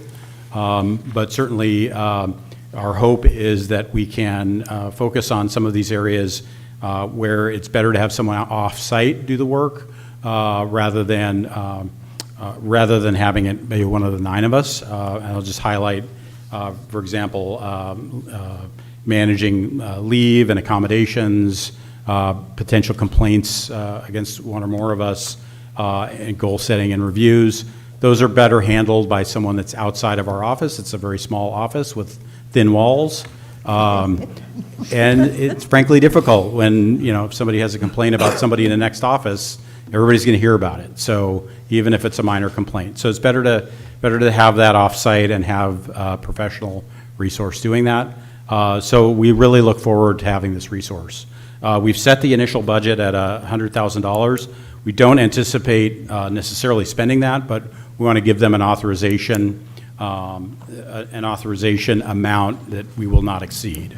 And so the proposal is to allow me to negotiate and execute a contract with this firm, CPS HR Consulting, subject to legal counsel review and up to an amount not to exceed $100,000 in the fiscal year to provide human resources management services. Happy to take any questions. Questions, Dr. Manager? Thank you very much. And this answers most of my questions. I have one remaining, though, which is it sounds as though This is like, while there's a lot of initial upfront work that needs to be done, having outsourced HR services might be an ongoing need following this year. Something that I would love to see as as a follow-up item is what an estimated cost, what an estimated annual cost might look like for this. Is that something that could be provided perhaps at the next meeting, what we would be expecting to spend on this annually? Let me just say that probably not at the next meeting, but after we get some experience under our belt with the firm and with the services that we're asking them to provide, I think it will change from year to year. For example, with 9 employees, we rarely have recruitments, but when we do, that's a relatively significant expense on the HR side. We would anticipate this firm to help us with those recruitment processes. And so it's going to be a little bit ad hoc. I think we're going to get a little bit of experience over the first year and maybe even into the second year before I could make a true assessment of what an ongoing cost would be. Maybe very ballpark numbers by our mid-year financial update. Yeah, we certainly will do that, yes. Thank you. Very good. Thank you very much. Director Hardy. Thank you. I will just say that when we had this conversation at the policy board, we talked about 50,000, but we were also worried about sometimes exceeding that. I really like the idea that we've looked at this from an a la carte. What do we need this year? What don't we need? And making certain that staff can make those decisions. And my understanding is also that this is a one-year contract that could be renewed or not, depending on how this works out, if I understand correctly. Just to answer that last point, I mean, most of our contracts are one-year contracts, even with Hanson Bridget. And so that's what you just saw a couple of agenda items ago, where we'll ask the board to approve those contracts on an annual basis. So at least once a year, we'll get to review based on performances. Very good. Any more questions from the board? Questions from the virtual people? Nothing? Public comments? Oh, we do have a, yes. Thank you, Chair. I'm assuming the 100,000 is in the fiscal budget? It is. Okay. Yep. Good question. Thank you. How much? Dr. Hamilton, please. I was going to make a motion to approve. Absolutely, sure. Okay, I'll move to approve. Okay. Second, who's second? Oh. Manalo, thank you. So we do have a motion and a second. Roll call, please. Director Bro? Yes for both. Director Chambers? Yes. Director Cohen? Aye. Director Duncan? Yes. Director Hamilton? Aye. Director Hardy? Yes. Director Jordan? Yes. Director Kiesel? Aye. Director Manalo? Aye. Director Mellinger? Aye. Director Mickelson? Yes. Director Montano? Yes. Director Nash? Yes. Director Piccolotti? Director Pierce? Yes. Director Ragsdale? Yes. Director Schneider? Yes. Director Showalter? Yes. Director Stevenson? Yes. Director Stone? Yes. Director Vella? Aye. Director Weed? Aye. Director Zichterman? Aye. Motion passes. All right, thank you very much. And the marathon continues with the general manager. CEO reports, please. Not so bad, Chair. So the first update is on the Bay Delta plan. As we discussed at the beginning of the meeting, there isn't much new to report. I will highlight on the second page of this slide that on our litigation, I think at the March meeting, we described that we had filed our opening brief in the appeal. There is now a briefing schedule where the state board is scheduled to respond to the opening briefs on September 21st, and reply briefs would be due on October 12th. That is the only update that we have. So I'm happy to take any questions on this. Any questions on the CEO report? Okay, Director Hardy? If I remember right, there are 12 different litigants in this, and that they have that many briefs to look at. That's why it's not until next fall. And the briefs that have been filed are public record, correct? Correct. All right, any more questions, comments? All virtual, nobody? Public comments? Please.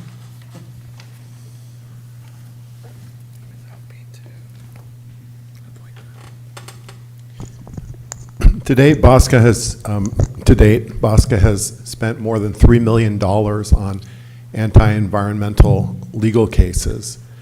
I want to encourage you to really think about dropping your opposition to the Bay Delta Water Quality Control Plan. The Tuolumne River Voluntary Agreement, the scientific basis report panned it. There was a videotaped presentation at the CCAG meeting focusing on resource management and climate protection that you can view. And I cited extensively from the scientific basis report, and BAWSCA didn't cite anything, just gave a general presentation. Even with the inflated demand projections, so 215 MGD regional water system by 2050, the San Francisco Public Utilities Commission could manage the Bay Delta Plan, the 6-year drought of record, with 10% rationing in years 3 and 4, and 20% rationing in 5 and 6.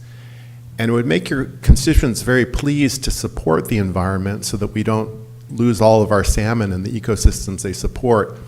I think you know that a few years ago, 70% of the voters in the counties that are in the BAWSCA territory voted to tax themselves to protect San Francisco Bay, to restore it.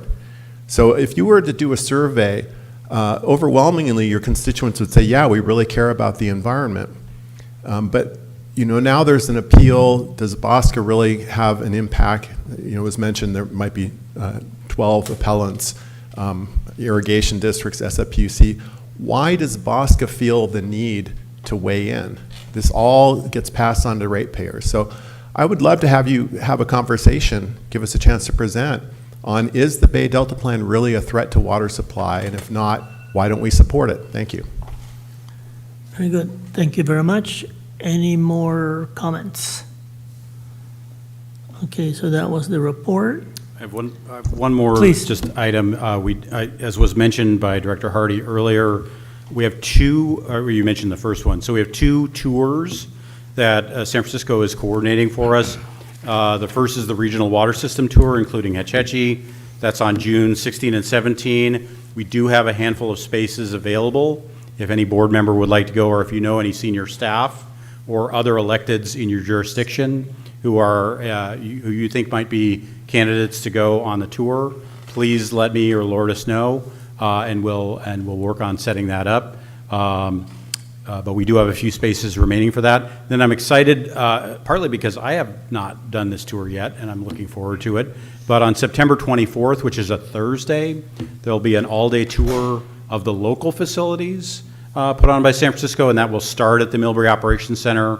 So we'll visit there, and the Harry Tracy Water Treatment Plant, Crystal Springs Dam, and other locations in the peninsula area. And so we have not publicized that particularly yet until now. So please let us know if you're interested. You have some time before that happens. So the most critical element is if you have anyone, yourself included, who would like to go on the Hetchy tour, let's lock down those spots, because that's going to be it's about a month from now, a little bit less than a month from now. Yes, good point. And we cannot stress enough, because when we discuss this here, you're imagining, you've seen it yourself. It's a huge difference. Director Showalter. This is the time for announcements, right? Not yet. Not yet, okay, sorry. Director Mallinger. Thank you very much. This is on the CEO's report. It is. Yes. Thank you very much, Chair Vella. I'd just like to emphasize again, many of our bodies consistently have meetings on Tuesday nights, and June is budget season for those bodies. I have a council meeting June 16th. That is not a meeting that I can miss. I would love to see these tours. I know that we did a tour last October, which I was unfortunately unable to attend for health reasons. I would love to see a couple other options on these tours and maybe look at moving it out of June. Thank you. All right, good point. Any other questions? Anybody online?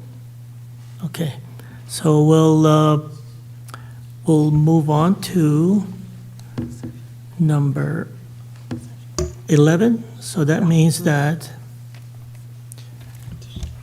Allison Schutte gets a free pass. All right, good. Okay, so we'll go on to any additional time for public comments? We're good? All right, Director's report. Discussions, anybody? Okay? Director Showalter. Yes, I'm sure all of you heard about the Cuesta water main incident in Mountain View that went on for a long 26 days. We were doing construction in a neighborhood, replacing some water mains, and there was a contamination by the contractor of between the two pipes with slurry seal. And so it meant we had to shut off water to about 67 homes, and because of the connections there, and work through all of the contamination issues that turned out to be quite difficult to deal with. We went through several coronations and flushings, and we pigged the system. But what I wanted to really say here is that this was an opportunity, whether we liked it or not, for us to exercise our emergency system. And we learned a lot by doing that. We spoke extensively to the community about what they needed, and as time went on, we added things. They were given the option to stay in local hotels.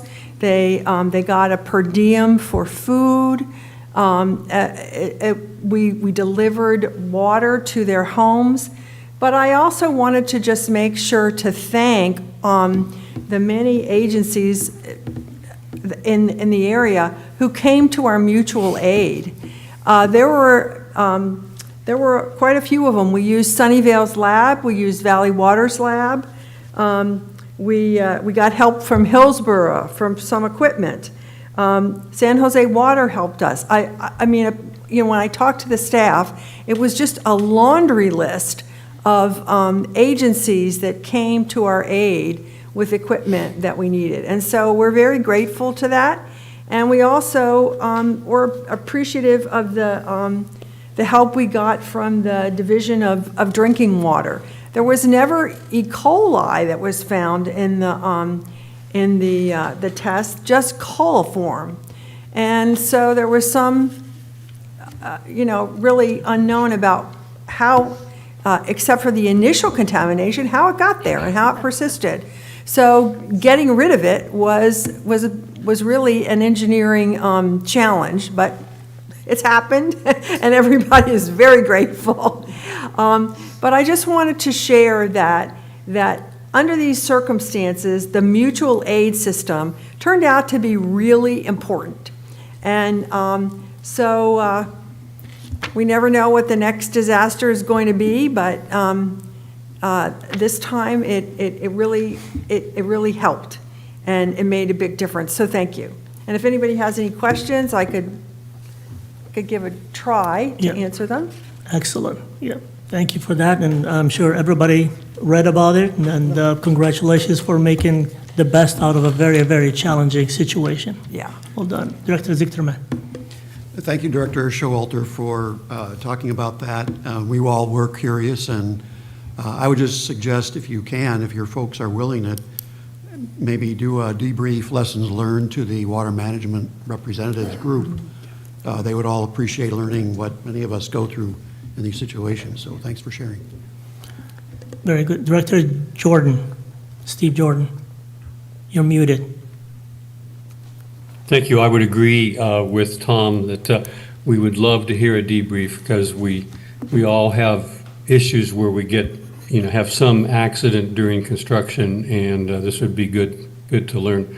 I separately wanted to report, I was at Aqua with, and met with several members of BAWSCA in Alameda County and San Francisco there, and one of the talks that I attended was sort of an update on Paradise from 2018, where they went through their experience with first, after many of the homes were burnt, and this was on a long slope, they had the service lines melted and contaminants, including benzene, but not only benzene, were drawn into the water system, so they had to replace ultimately all the service lines in the community. So it took several years, and their learnings fed into the recovery from the LA fires in terms of how to recover more quickly from that. But they produced a new movie that I think at some point will be available for all to watch, but it was a recently done movie basically by the water district, about the water district and its recovery from that disaster. Thank you. Excellent. Very good. Thank you. Dr. Hardy. Very quickly, I will just say, I am so glad that the situation in Mountain View was resolved. We all were holding our breath and wondering what we would all do, and I do like the idea of lessons learned, because I've often said, when the power goes out, it's annoying. When the water goes out, it's an emergency. And we saw that. We truly saw that. I will say, even when we talk about fires, well, first off, when it's dry, we know there's fire season. And when it's been wet, they always tell us, oh, the grass grew a lot, now it's dry, now it's fire season. So, as my husband put it, it's always fire season here. And we have to be aware and be careful of that. When we talk about what happened during the fires and talk about LA, I don't know if any of you realize that Boulder Creek had the same problem with benzene and had to completely redo all their pipes as well. So we had that close to home as well from fires. So managing and planning are important, and I appreciate Director Showalter pointing that out. Thank you. All right, thank you very much. No other comments, okay? So please look at the handouts for the attached schedule for future meetings. Yes, and since we don't have any chocolate kisses today, we'll adjourn the meeting, and please note that the next meeting is going to be in Foster City Community Building, Windroom 1000 East Hillsdale Boulevard in Foster City. And it's nowhere close. And it is not close to public transportation, so please do note that. Okay? So with that, we stand adjourned. Thank you.